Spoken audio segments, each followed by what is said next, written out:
बेटा राम, बेटा राम, राम, उठो राम।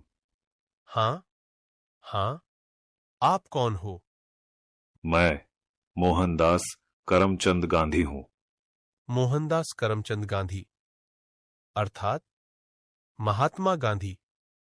हाँ बेटा, लोग मुझे इसी नाम से ही पहचानते हैं। बेटा इधर आओ, तुम क्यों उदास लग रहे हो? बापू, बात यह है कि कल आजादी का पर्व है और मुझे कल स्कूल में उसके बारे में कुछ बोलना है, इसलिए।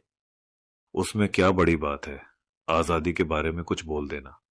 लेकिन बापू, क्या सच में हम आजाद हुए हैं? तू ऐसा क्यों बोल रहा है? चलिए बापू, मैं आपको कुछ दिखाता हूं। देखिए बापू, उस घर में।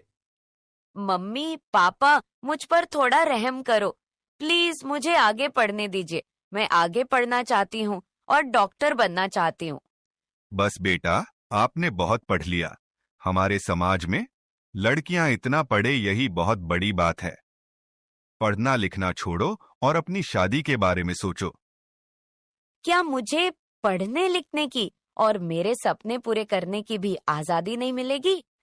आइए बापू, उस घर में भी देखते हैं।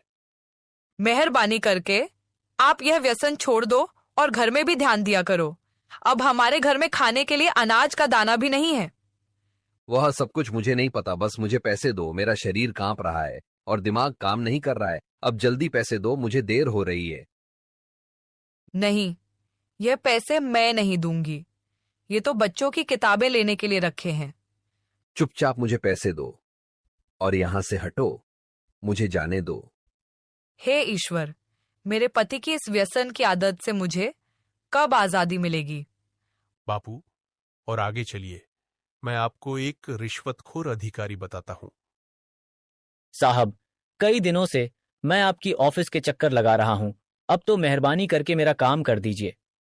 अरे भाई, कितनी बार बोलूं तुझे, तेरा काम बहुत कठिन है और बड़े साहब मना कर रहे हैं। तुझे जो समझाया है ऐसे करो ना भाई। लेकिन साहब, मेरे सभी कागज ठीक है और मैं अपना हक पाने का हकदार हूं, तो मैं रिश्वत क्यों दूं? तब तो सत्यवादी हरिश्चंद्र बनकर तुम्हारी सब फाइलों को लेकर इधर उधर फिरते रहो, जाओ, तुम्हारा काम नहीं होगा। हे ईश्वर, हमारे जैसे ईमानदार लोगों को ऐसे रिश्वतखोर अधिकारियों से कब आजादी मिलेगी? चलो बापू आगे। अरे भैया, ठीक से तोल माप किया करो। गेहूं और चावल तो मिले, पर दूसरी चीज कहां पर है?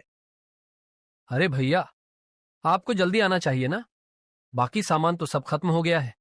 आगे से ही कम सामान आया था, उसमें हम क्या कर सकते हैं? आपने तो कल ही सामान देना शुरू किया है, तो खत्म कैसे हो सकता है?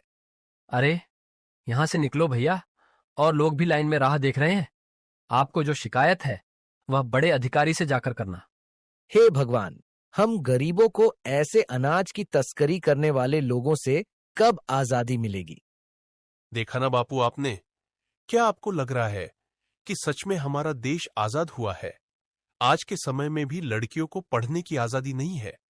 आज के समय में बहुत सारे लोग व्यसन के अधीन होकर अपने घर की जिम्मेदारी को भूल रहे हैं। यहाँ पर सरकारी अधिकारी भी रिश्वत लेकर अपना काम करते हैं। अनाज बेचने वाला भी अनाज की तस्करी करके गरीबों का अधिकार छीन रहे हैं। क्या हम सच में आजाद हुए हैं? हमें देखनी है आजादी हर हाल में, हमें देखनी है, हमें देखनी है आजादी।